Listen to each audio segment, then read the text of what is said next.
에덴 동산에 아담과 하와가 창조함을 받고 그의 아내와 합하여 한 몸이 되었습니다. 그런데 성경을 가만히 보면 한 몸이 되었다는 말을 하고 난 뒤에 특별하게 뭐 그렇게 중요한 것도 아닌 것 같은데 기록된 말씀이 있어요. 자, 그게 뭐냐 하면 이 말씀이에요. 우리 창세기 2장 25절 한번 보겠습니다. 다 같이 읽겠습니다. 아담과 그의 아내 두 사람이 벌거벗었으나 부끄러워하지 아니하니라. 여기 보니까 벌거벗었으나 부끄러워하지 아니했다. 수치심이 없었다는 말이에요. 죄가 오기 전에는 아담과 하와가 벌거벗고 있었으나 부끄러움이 없었다는 겁니다. 그런 수치심이 없었다는 거예요. 그런데 선악과를 따먹고 나서 눈이 밝아져 자기들이 벗은 줄 알고 무화과 나무 잎을 엮어 치마를 삼았다고 했죠. 자, 우리 성경 한번 보겠습니다. 창세기 3장 7절입니다. 다 같이 읽겠습니다. 이에 그들의 눈이 밝아져 자기들이 벗은 줄을 알고 무화과 나무 잎을 엮어 치마로 삼았더라. 아담이 선악과를 따먹은 뒤에 그들에게 자연적으로 찾아온 것이 있습니다. 그것이 바로 뭐냐면 수치심이었습니다. 인간이 가진 첫 번째 본능은 뭐냐 하면 부끄러운 부분을 가리기 위해서 그들은 옷을 만들었다는 거예요. 치마를 만들었다는 거예요. 넓은 무화과 잎을 가지고 옷을 만들어 치마를 만들어 입었습니다.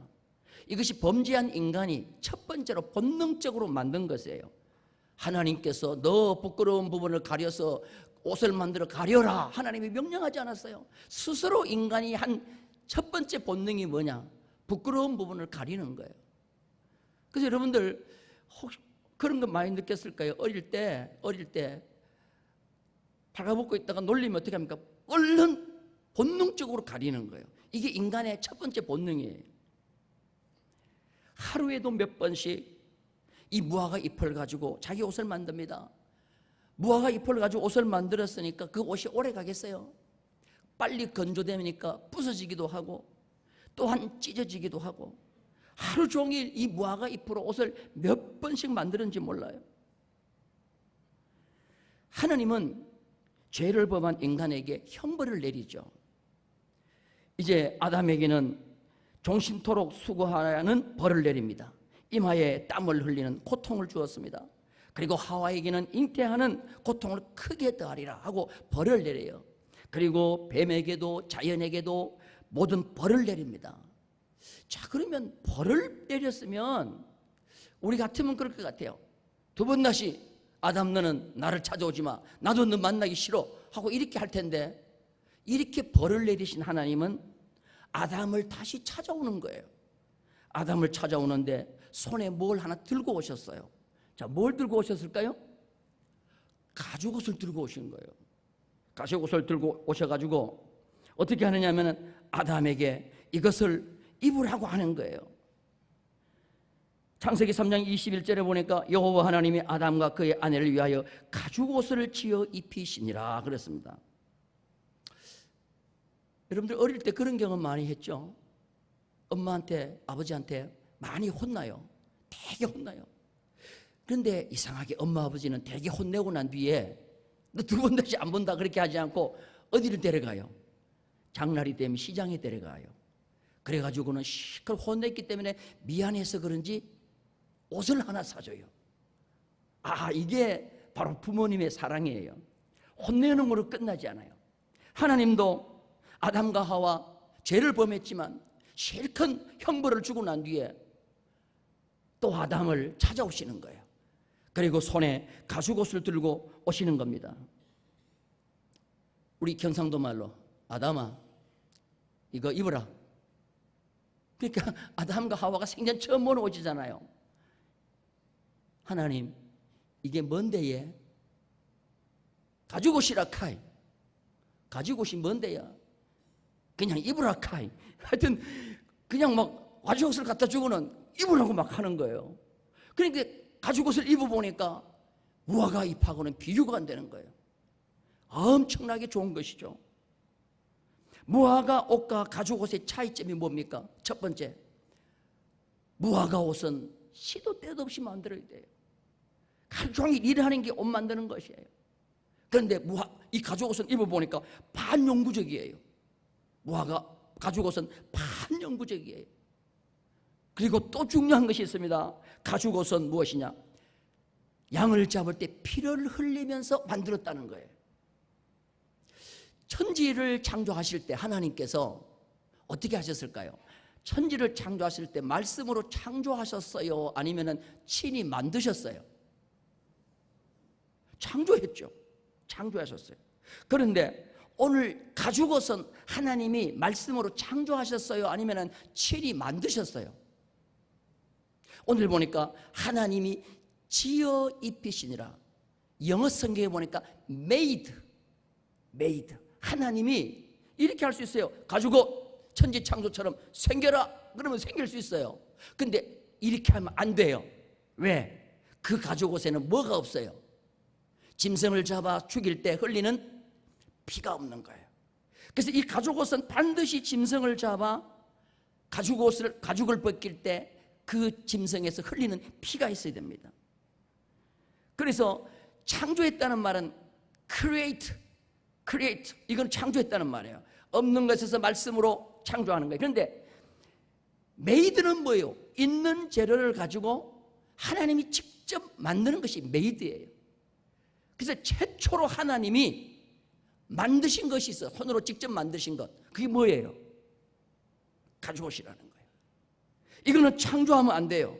이건 반드시 짐승을 잡아서 하나님이 짐승을 잡아서 피를 흘리면서 직접 만드신 것입니다. 가죽옷을 만들려면 반드시 짐승을 잡아 죽여 피를 흘려야 합니다. 그래서 가죽옷은 장차 인류의 죄를 덮어주기 위하여 인류의 죄의 부끄러움을 덮어주기 위해서 십자가에 달려 피 흘려 죽으신 예수님을 예표하는 것이 가죽옷이라는 거예요. 이걸 모형론이라고 그래요. 타이폴로지. 하나님을 예수 그리스도 십자가에서 피 흘려 죽으시는 예수 그리스도를 가장 먼저 보여주는 것이 뭐냐면 가죽옷이라는 거예요. 이것을 하나님이 만들어가지고 아담에게 와서 입히신 것입니다. 가죽옷은 무화과 잎과 다른 것입니다. 무화과 잎은 사람이 만든 것이에요. 그런데 가죽옷은 하나님이 만드신 거예요. 무화과 잎은 피가 없어요. 그런데 가죽옷은 피가 있는 것입니다. 그래서 이 가죽옷은 예수 그리스도의 십자가에서 흘리신 피를 가장 먼저 예표해 주는 것입니다. 가죽옷은 예수님의 모형인 것입니다. 가죽옷의 원형은 예수님인 것이에요. 예수님은 우리의 죄를 영원히 가려주시기 위해서 십자가상에서 가죽옷이 되어주시기 위해서 피 흘려 돌아가신 분이라는 거예요. 하나님은 이 아담에게 이 옷을 입히셨는데 오늘 우리는 예수님께서 십자가상에서 친히 피 흘려 가죽옷이 되신 그 옷을 우리가 입어야 될 줄로 믿습니다. 이게 바로 예수 그리스도 믿는 자들의 삶이라는 거예요. 왜 예수님께서 십자가 달리실 때 그냥 달리시면 되는데 오늘 성경에 보니까 옷을 발가벗기는 거예요. 왜 옷을 발가벗깁니까? 가죽옷이 되기 위해서 짐승이 완전히 발가벗기듯이 가죽이 발가벗기듯이 예수님은 십자가상에서 발가벗기시는 거예요. 오늘 본문 28절에 보니까 그의 옷을 벗기고 홍포를 입히고 29절에 보니까 가시관을 엮어 그 머리에 씌우고 갈대를 그 오른손에 들리고 그 다음에 30절에 보니까 그에게 침을 뱉고 갈대를 빼앗아 그의 머리를 치고 31절에 희롱을 당한 후 홍포를 또 벗기고 여러분 예수님은 왜 이런 부끄러움을 당하십니까? 우리의 가죽옷이 되어 주시기 위해서 예수님은 옷을 다 벗기신 거예요. 당시 로마 가이사 황제의 그 황제가 쓰는 관은 삐쭉삐쭉한 큰 못이 있어요. 못이 삐쭉삐쭉해요. 여러분들 저기 뉴욕에 가면 맨하탄에 맨하탄에 보면은 뭡니까 여신상 있죠. 그 머리 보면은 뭐가 있어요? 삐쭉삐쭉하잖아요. 로마 황제가 쓰는 그 보면은 삐쭉삐쭉해요. 태양을 상징하는 그 빛이 큰 못처럼 삐쭉삐쭉해요. 그런데 그 황제가 쓰는 빛나는 금으로 된 대목하고 가장 비슷한 게 뭐냐면은 가시관이에요. 큰 가시관이에요. 그 가시관을 로마의 황제의 머리에 씌운 간과 비슷하다 해가지고 그걸 예수님의 머리에 꽉 끼우는 거예요. 근데 그 뾰족뾰족한 가시관을 예수의 머리에 꽉 끼울 때 그 가시가 예수님의 머리를 뚫고 들어가면서 피가 쭉 흐르는 거죠. 이게 바로 짐승이 가죽을 벗길 때 짐승에서 흘리는 피와 똑같은 것이래요. 그리고 로마 황제는 손에 지팡이를 잡고 있습니다. 호를 잡고 있습니다. 근데 그 호를 대신해서 갈대를 들려주는 거예요. 갈대를 들려줘요. 그리고 그 앞에 무릎을 꿇고, 황제 앞에 무릎을 꿇듯이 많은 사람들이 조롱하면서 무릎을 꿇고 유대인의 왕이여 평안할지어다 하고는 얼굴에다가 침을 탁탁 뱉는 거예요. 왜 예수님은 십자가 지시기 전에 옷을 벗기고 이렇게 고통을 당하시면서 피를 흘리십니까? 우리의 죄를 가리워 주시기 위해서, 가죽옷이 되어 주시기 위해서 예수님은 이런 고통을 당한 줄로 믿습니다. 가장 큰 수치가 뭡니까? 인간에게 오는 가장 큰 수치가 뭐예요? 욕 들어먹는 것이 아니에요. 옷을 벗기는 거예요. 발가벗기는 거예요. 예수님의 옷을 발가벗기셨어요. 그게 왜 그러냐? 아담에게 입히시기 위해서 짐승의 가죽을 벗기듯이, 그리고 그 옷으로 옷을 만들어, 그 가죽으로 옷을 만들어 아담에게 입히듯이, 그리고 그의 부끄러운 것을 가려주듯이 하나님은 두 번째 아담인 예수를 이 땅에 보내셔서 십자가상에서 다 옷을 벗기고 그 수모와 부끄러움을 다 당하게 하신 겁니다. 왜? 우리 죄를 가리워 주시기 위해서. 에덴 동산에서 아담이 선악과를 따먹은 죄로 범한 후에 당한 그 수치를 예수님이 십자가상에서 그대로 다 당하시고 우리의 모든 수치를 다 덮어주신 줄로 믿습니다. 주님은 우리의 가죽옷을 입히시기 위하여 친히 벗기셨습니다. 그래서 이 세상에서 가장 가치 있는 옷은 무엇이냐? 인류의 모든 부끄러운 것을 가려주는 예수님이 친히 만드신 가죽옷인 줄로 믿습니다. 이것이 세상의 돈으로도 주고 살 수 없는 가장 가치 있는 옷입니다. 여러분, 오늘 이 옷을 우리는 입고 있는 것입니다. 여러분, 이 옷이 되어주신 주님의 은혜에 감사하는 우리 모두가 되어야 될 줄로 믿습니다. 이 세상에서 제일 비싼 옷이 뭔가를 한번 찾아봤어요. 찾아봤더니 영국의 엘리자베스 2세가 여왕 즉위식 때 입었던 옷입니다. 그냥 실크인데 수공으로 된 레이스가 달려 있고요. 근데 거기는 다이아몬드가 135개가 달려 있어요. 다이아몬드가 135개 박혀 있는데 93년도, 지금도 굉장히 오래전입니다. 93년도 경매가가 7억 불이에요. 뭐 7억 불 그러면 감이 안 갑니다. 한국 돈으로 7천억이에요. 7천억. 옷 한 벌에 7천억. 그런데 여러분, 그 옷보다도 더 가치 있는 옷이 무엇이냐? 하나님이 친히 만드신 가죽옷인 줄로 믿습니다. 예수님께서 십자가 지시고 우리의 가죽옷이 되어주신 것, 그것이 최고의 가치 있는 줄로 믿습니다. 그래서 이사야는 주님 오시기 전 700년 전에 벌써 이 옷을 말씀하셨어요. 예수님이 우리의 옷이 되어주신다는 것을 말씀하셨어요. 자, 우리 성경 한번 봅니다. 이사야 61장 10절입니다. 이사야 61장 10절, 우리 다 같이 한 목소리 읽겠습니다. 시작. 내가 여호와로 말미암아 나의 하나님으로 말미암아 즐거워하리니 이는 그가 무엇을 내게 입히시며 구원의 옷을 내게 입히시며 공의의 겉옷을 내게 더하심이 신랑이 사모를 쓰며 신부가 자기 보석으로 단장함 같게 하셨음이라. 여기 보니까 구원의 옷이 나와요. 공의의 겉옷이 나와요. 구원의 옷이 뭡니까? 예수님께서 십자가상에 달리시면서 우리를 위해서 친히 양의 가죽이 되어주신 것처럼 우리에게 구원의 옷이 되어주신 줄로 믿습니다. 그래서 우리의 부끄러운 부분을 다 주님께서 가리워주신 거예요. 하나님은 우리에게 구원의 옷을 입히시기 위해서 예수님을 이 땅에 보내신 줄로 믿습니다. 예수님은 십자가에서 우리의 수치를 대신 당하기 위하여 친히 가죽옷이 되어주시기 위해서 그의 모든 옷을 벗김당하신 줄로 믿습니다. 예수님이 십자가에서 피 흘려 죽으심으로 가죽옷이 되어주셨는데 그 옷을 우리는 오늘 현재 입고 있는 것입니다. 바울은 예수님이 우리의 옷이 되어주셨음을 잘 또 설명하고 있습니다. 그래서 우리가 세례를 받는 것을 바울은 우리가 세례받는 것을 뭐라고 했냐? 그리스도로 옷 입었다, 그렇게 표현했어요.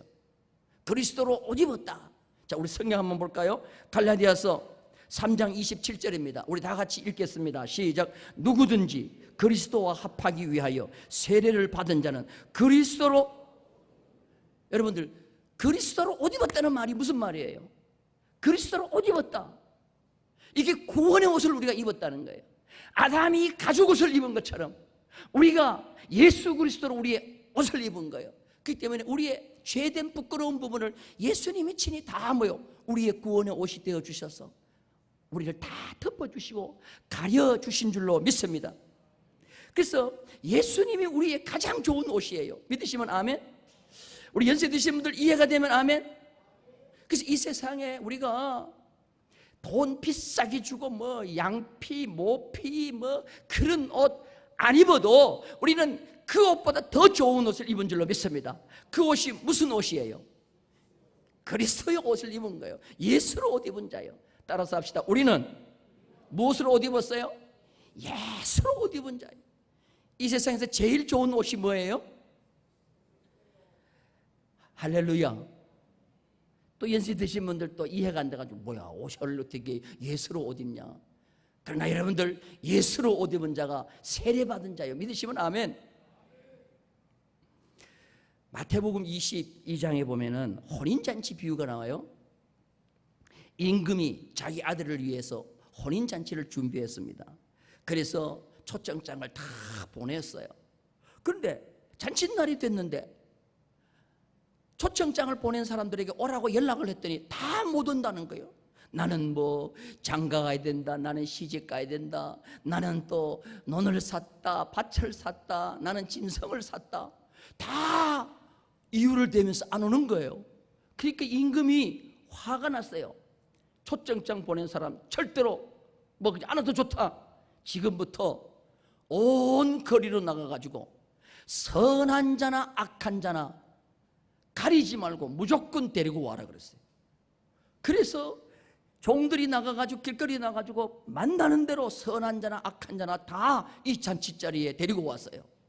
데리고 와가지고 다 잔치자리에 앉게 했어요. 여러분들 그 잔치자리가 교회를 상징하고 천국을 상징하는 줄로 믿습니다. 여러분 천국은 초청된 자가 오는 것이 아니에요. 우리가 선한 자나 악한 자나 다 천국 가는 거예요. 선악으로 천국 가는 게 아니에요. 자, 중요한 말씀을 드립니다. 그런데 이걸로 끝나는 게 아니에요. 천국은 선한 자나 악한 자가 왔다고 해서 끝나는 게 아니에요. 잔치가 시작하기 전에 임금이 손님들을 보기 위해서 잔치 자리에 온 거예요. 와가지고는 딱 한 가지를 봤어요. 그 임금이 보는 것이 뭐냐 하면 예복을 입었느냐 안 입었느냐를 보는 거예요. 따라서 합시다. 임금은 선악을 보지 않고 뭘 봤어요? 임금이 잔치에 참여하는 사람을 위해서 만들어 놓은 그 입구에 만들어 놓은 옷이 있어요. 옷이 임금이 직접 만들어 놓은 옷이 있어요. 이걸 예복이라 그래요. 따라서 예복. 이걸 입었는가 안 입은가 보는 거예요. 선한 자나 악한 자나 이 옷을 입어야 잔치의 자리에 앉을 수가 있는 거예요. 그래서 왕이 쭉 둘러보니까 옷을 다 예복을 입고 있는데 딱 한 사람이 예복을 입지 않고 있는 거예요. 자, 우리 성경 한번 봅니다. 마태복음 22장 12절입니다. 다 같이 읽겠습니다. 시작. 예복을 입지 않고 여기 들어왔느냐 하니 그가 아무 말도 못하거늘 13절 임금이 사환에게 말하되 그 손발을 묶어 바깥 어두운 데에 내던지라. 거기서 슬피 울며 이를 갈게 되리라 하니라. 자, 여러분 보세요. 잔치자리, 교회와 이 천국은 무엇을 입어야 잔치자리에 참여할 수 있어요? 선하고 악하고가 문제가 아니에요. 길거리에 다니면서 선한 자나 악한 자나 무조건 데리고 오라는 거예요. 우리가 전도할 때 무조건 데려와요? 아니면 착한 사람만 데려와요? 공부 잘하는 사람 데려와요? 아니에요. 누구든지 데려오는 겁니다. 데려와서 천국은 누가 들어갈 수 있느냐?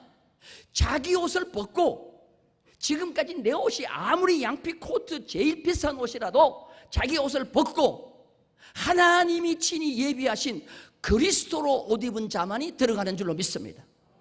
그런데 한 명이, 딱 한 명이 무슨 옷을 입고 있어요? 자기 옷을 입고 있어. 내 옷이 더 좋은데, 내 옷이 더 비싼데, 자기 의를 드러내는 거예요.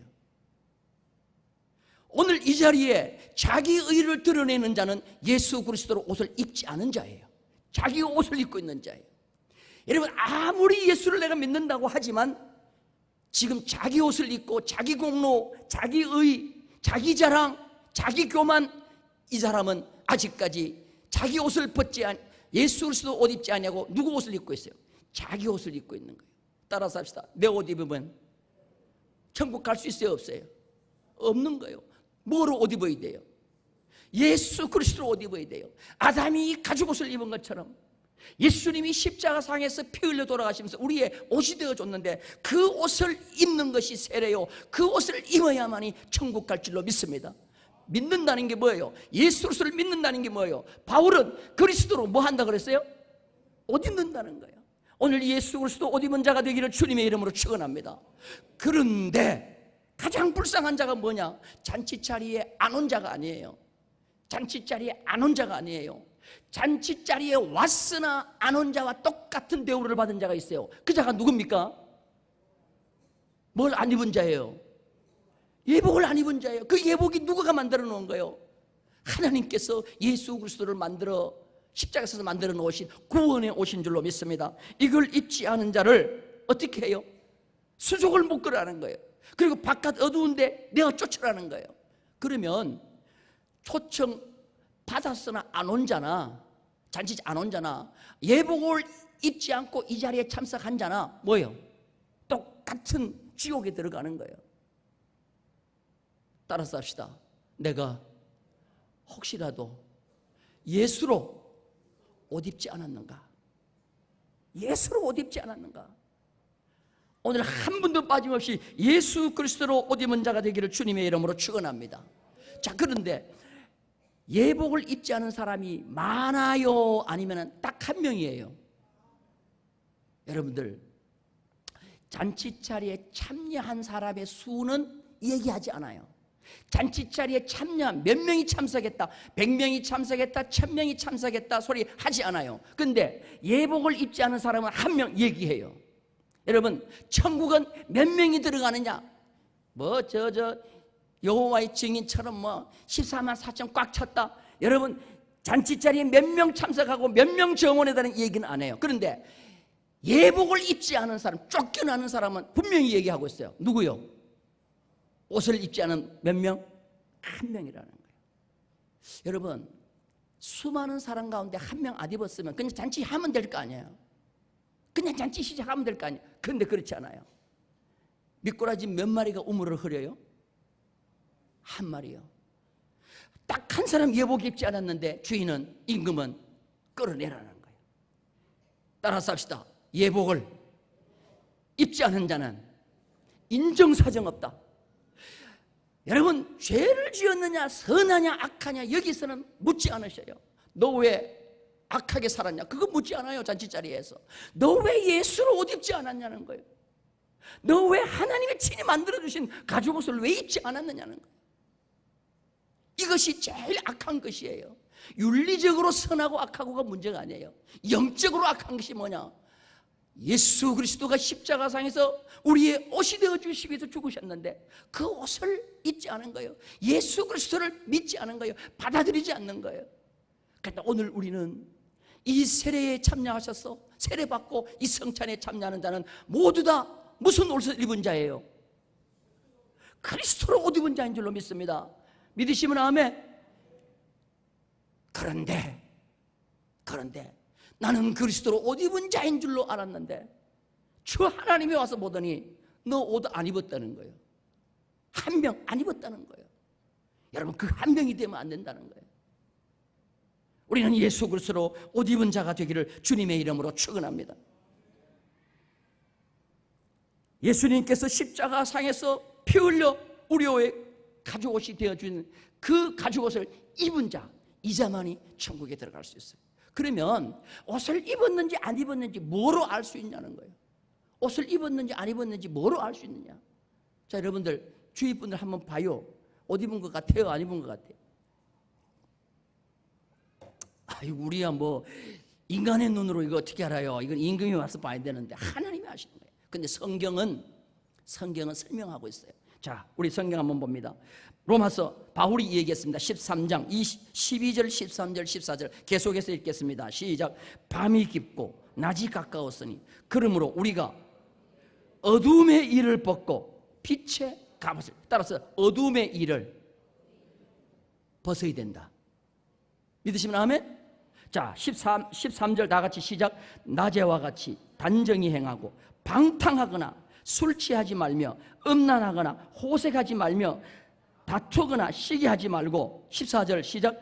오직 예수 그리스도로 모여 옷 입고 정욕을 위하여 육신의 일을 도모하지 말라. 이 말씀이 어거스틴을 변화시켰잖아요. 이 말씀이 예수 그리스도로 옷 입은 사람은 어둠의 일을 벗어버리는 자다.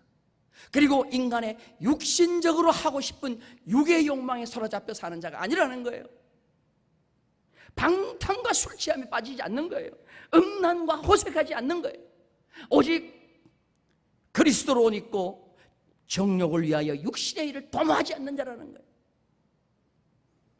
이사야 선지자는 또 이렇게 말씀했어요. 자, 이사야 53장 7절입니다. 다 같이 읽겠습니다. 시작. 그가 곤욕을 당하여 괴로울 때에도 그의 입을 열지 아니하였으며 마치 도수장으로 끌려가는 어린 양과 털 깎는 자 앞에서 잠잠한 양같이 그의 입을, 예수 그리스도 옷 입는 자는요 예수님의 모습을 그대로 담는 거예요.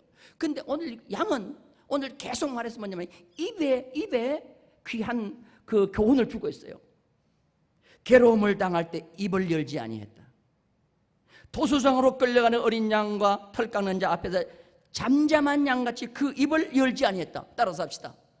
예수를 옷 입은 자라면 입을 뭐해요? 잘 안 열어. 입을 자꾸로 꽉 닫아놨어요. 괴로움을 당해도 입을 열지 아니하고, 그 어떤 모함을 당해도 입을 열지 아니하고, 털 깎는 자 앞에서 잠잠한 양 같고 도살장으로 끌려가는 양같이 잠잠하고. 여러분 양 잡아보셨어요? 저는 양을 한 번도 못 잡아봤어요. 그런데 그 이스라엘에 있는 친구한테 들었어요. 양을 잡을 때요, 양은 참 양인가 봐요. 도살할 때 칼을 목에 탁 꼽잖아요. 그래가지고 이 목을 찔러서 피를 빼는데요, 탁 도살하기 위해서 양을 딱 끌어안고 주인이 목에다 칼을 탁 꽂으면요, 양은 하고는 그냥 죽는다는 거예요. 한번 다 따라해봐요. 시작. 그런데 돼지 한번 잡아보세요. 돼지. 온 동네가 어떻게 해요? 하나님의 몸된 교회는요, 내가 괴로움을 당하고 고통을 당해도 누가 나의 목에 칼을 들이대도 하고는 치우는 거예요. 다시 한번 다 같이 해봐요. 시작. 여러분 꼭 기억하시기 바랍니다. 도살장으로 끌려가는 양 입을 열지 아니했다 그랬어요. 며칠 전에 뉴스에 보니까 도살장에서 소가 안 죽으려고 뭐해요? 자기를 잡으려는 사람 들어받아서 죽였잖아요. 따라서 합시다. 나만 죽냐? 같이 죽자. 이 소는요 같이 죽자는 거예요. 그런데 어린 양은 그러지 않다는 거예요. 하고 끝난다는 거예요. 사랑하는 성도 여러분들, 이게 바로 예수 그리스도로 옷 입은 자예요. 예수 그리스도 옷 입은 자는 입을 열지 아니한다는 것입니다. 입을 열지 아니한다. 오늘 우리는 이런 삶이 우리에게 있기를 주님의 이름으로 축원합니다. 어떤 부인이 술주정뱅이 난폭한 남편을 만났어요. 하루는 술을 먹고 이 남편이 그냥 쓰러져서 신발을 신은 채로 자고 있는데 그 부인이 남편의 구두를 잡고 신발을 잡고, 하나님 우리 남편 교회 가게 해달라고 하니까 그냥 술주정뱅이가 그냥 싫다고 그냥 그 구두발로 그냥 부인의 얼굴을 그냥 꽉 차버린 거예요. 뒤로 헐레덩 넘어졌어요. 아침에 술이 깨서 일어나 보니까 그 구두가 반짝반짝하게 강이 나 있어. 그걸 보는 순간에 이 남편이 내가 너무했다. 저렇게 착한 아내를 내가 어떻게 맨날 이렇게 괴롭히나. 그 다음 주일날 부인이 교회를 가려는데 같이 가자 하고 따라 나오는 거예요. 여러분, 입을 열지 않아요. 입을 열지 않아요. 따라서 합시다. 입을 열지 않는다. 이게 예수 그리스도 옷 입은 자라는 거예요. 오늘 우리는 성찬에 임할 때 하나님, 내가 이 성찬에 임하는 형식적이 되지 말게 하시고 오늘 다시 한 번 더 내가 예수 그리스도로 옷 입은 자로서의 삶을 다시 한번 점검하는 이 시간 되게 해 주옵소서 하고 기도하는 마음으로 참여하는 우리 모두가 되기를 주님의 이름으로 축원합니다.